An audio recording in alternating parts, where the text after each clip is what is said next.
इन कमीनों से पूछो, ये बोलने वाले कोई आसमान से गिरा है? सब औरत से पैदा हुई है कि नहीं पैदा हुई? क्या आसमान से गिरे? नहीं, वो लोग तो मुख से पैदा हुए हैं। कौन? अच्छा एक बात बताइए, पूरी सृष्टि का नियम है, दो के मिलने से तीसरा पैदा होता है। औरत मर्द के मेल से बच्चा पैदा होता है, लेकिन पैदा होता है औरत से, पुरुष से कहीं पैदा नहीं हुआ। अगर पुरुष से बताया गया तो ये गप है। ये हिंदू राष्ट्र की बात कर रहे हैं। इनका मोहन भागवत कहता है कि हिंदू न कोई जाति है न कोई धर्म है, तो है क्या? ये लुटेरों की संस्कृति है, डकैतों अपराधियों की संस्कृति कायम करना चाहते हैं, उससे देश बचेगा। इतना आसान है। और हिंदू राष्ट्र बनाने की बात करते हैं, ये बृहदर्थ मौर्य का समय नहीं है, ये विज्ञान का समय है। पूरी दुनिया की निगाह भारत पर है। तो बनाना हुआ तो एक बैग तीन भगवान, ब्रह्मा विष्णु महेश, और तीनों की पत्नियां बना दिया, तीनों के और बच्चे बना दिया। और तीन भगवान से भी काम नहीं चला तो 13 भगवान और बना दिए। राम है, कृष्ण है, नारद है, फलान है, लगा। फिर मनुष्य के रूप में भगवान बनाया तो जानवरों में भगवान बना दिया, ये सुअर भगवान है। और जानवर के बाद तो फिर कीड़े मकोड़े जो हैं, नदी में पानी में रहने वाले जितने हैं, उसमें ये कच्छप भगवान है, ये सांप भगवान है, ये मछली भगवान है। कि चाइना भारत से 2 साल बाद में आजाद हुआ, पूरे विश्व का एक शक्ति बन गया ना। और भारत एक ऐसा अनोखा देश जहाँ जलवायु, खनिज संपदा और 3 तरह का मौसम, गर्मी, बरसात, ठंडक, ये 3 तरह का मौसम होता है। और इतना संपन्न प्राकृतिक संपदा से इतना संपन्न देश, ये बार बार ये गुलाम क्यों हो जाता है? संविधान अगर सुरक्षित नहीं है तो देश कहाँ सुरक्षित है? और जो लोग इस अहंकार में है कि हम संविधान को खत्म करके देश में अपना शासन कर लेंगे, वो बृहदर्थ मौर्य का समय नहीं है, आज विज्ञान का समय है। संविधान की आपने बात कहा, हाँ। अभी टीवी चैनल पे बहुत बड़े बड़े संत को बैठाया जा रहा है और वो कहते हैं कि संविधान से आज तक न किसी का भला हुआ है और न कभी भला होगा, और ये संविधान से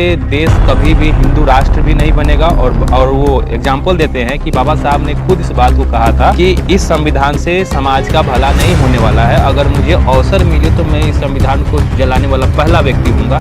वो लोग इस बात को कहते। तुलसीदास ने जो पुस्तक लिखा रामचरितमानस, तो उसका उद्देश्य पहले तय कर दिया कि सुनहले भारत का विनाश कैसे हो सकता है। इसके लिए पंडित तुलसीदास ने रामचरितमानस की रचना की। और इनका मोहन भागवत, अभी देखो बयान आया कि हमारे पूर्वजों ने जो गलती कर दिया उसको छोड़ दीजिए। अरे गलती कर दिया छोड़ दीजिए तो आप ऐलान करो कि जितने वेद, पुराण, स्मृति, रामायण, गीता, महाभारत, जितनी पुस्तकें हैं, ये सब को देश के ब्राह्मण जला दें। क्यों नहीं ऐलान करता है? वो बकवास करता है। अभी बिहार का चुनाव जब हुआ था 2015 में, तब इसने बयान दिया आरक्षण खत्म होगा, और उसके बाद जब समीक्षा की तो फिर आरक्षण के पक्ष में बोलना शुरू किया। ये गिरगिट की तरह रंग बदलते रहते हैं। क्या सच में राम